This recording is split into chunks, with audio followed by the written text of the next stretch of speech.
देश के सबसे चर्चित शिक्षकों में से एक खान सर की मुश्किलें अब बढ़ने वाली हैं। क्या जिस घटना को बाहरी हमला बताया गया उसकी कहानी कुछ और ही निकली? और क्या बार बार बदलते बयानों ने खान सर को कानूनी संकट में डाल दिया है? पटना में हुई फायरिंग और मारपीट की घटना के बाद अब मामला सिर्फ कोचिंग संस्थानों के विवाद तक सीमित नहीं रह गया। पुलिस ने खान सर के खिलाफ एफआईआर दर्ज कर दी है और कई ऐसे सवाल सामने आ रहे हैं जो पूरे मामले को और भी उलझा रहे हैं। आइए समझते हैं इस पूरे विवाद की कहानी। नमस्कार दोस्तों, स्वागत है आपका खबरनामा पर। 2 जून की रात बिहार की राजधानी पटना में एक कोचिंग सेंटर के बाहर अचानक हंगामा मच गया। मारपीट, अफरा तफरी और फायरिंग की खबरें सामने आई। घटना के वीडियो सोशल मीडिया पर वायरल हो गए और देखते ही देखते मामला पूरे राज्य में चर्चा का विषय बन गया। पुलिस जांच में सामने आया कि मौके पर मौजूद कुछ लोगों ने हथियार का इस्तेमाल किया था। इसके बाद पुलिस ने कार्रवाई शुरू की और 2 सुरक्षा गार्डों को गिरफ्तार किया। जांच आगे बढ़ी तो अब प्रसिद्ध शिक्षक फैजल खान उर्फ खान सर के खिलाफ भी हत्या की कोशिश और आर्म्स एक्ट सहित विभिन्न धाराओं में एफआईआर दर्ज किए जाने की खबर सामने आई है।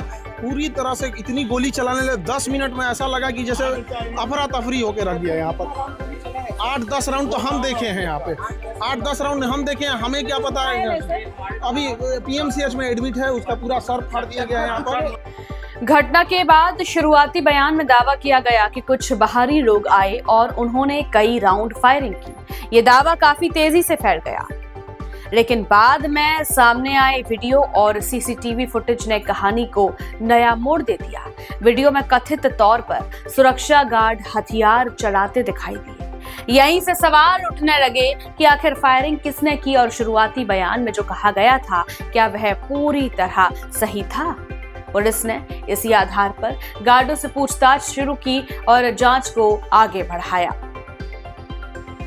घटना के बाद कहा गया कि खान सर के गार्ड की पिटाई हुई और वह गंभीर रूप से घायल हो गया, लेकिन जांच के दौरान दूसरी जानकारी सामने आई।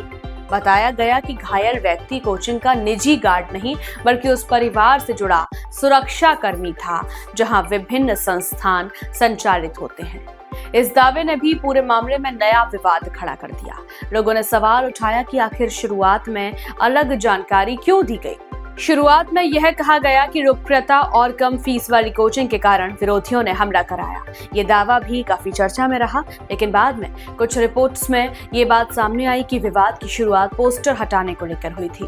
कथित तौर पर एक पोस्टर को हटाए जाने के बाद दोनों पक्षों के बीच बहस हुई और फिर मामला मारपीट तक पहुंच गया।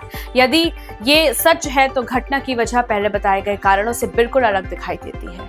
इस पूरे मामले में सबसे ज्यादा चर्चा बयान बदलने को लेकर हो रही है। घटना के तुरंत बाद एक बात कही गई, फिर कुछ समय बाद दूसरा स्पष्टीकरण आया, उसके बाद जांच में नई बातें सामने आने लगी। यही वजह है कि अब सोशल मीडिया से लेकर राजनीतिक गलियारों तक ये सवाल पूछा जा रहा है कि आखिर सच्चाई क्या है? क्या शुरुआती जानकारी अधूरी थी या फिर पूरे मामले को लेकर भ्रम की स्थिति बन गई थी? इन सवालों का जवाब अब पुलिस जांच और अदालत की प्रक्रिया से ही मिलेगा। सीसीटीवी फुटेज, वायरल वीडियो और गिरफ्तार लोगों से पूछताछ के आधार पर पूरे घटनाक्रम को समझने की कोशिश की जा रही है। पुलिस का कहना है कि जो भी तथ्य सामने आएंगे उसी आधार पर आगे की कार्रवाई होगी। मामला अभी जांच के चरण में है और अंतिम निष्कर्ष आना बाकी है। ये सिर्फ एक साधारण विवाद था। क्या बयान बदलने से मुश्किलें बढ़ी और क्या आने वाले दिनों में इस मामले में और बड़े खुलासे हो सकते हैं? इन सभी सवालों के जवाब जांच पूरी होने के बाद ही साफ होंगे। आपकी क्या राय है? कमेंट करके जरूर बताइए। अगर वीडियो पसंद आया हो तो लाइक, शेयर और चैनल को सब्सक्राइब करना बिल्कुल ना भूलें। नमस्कार।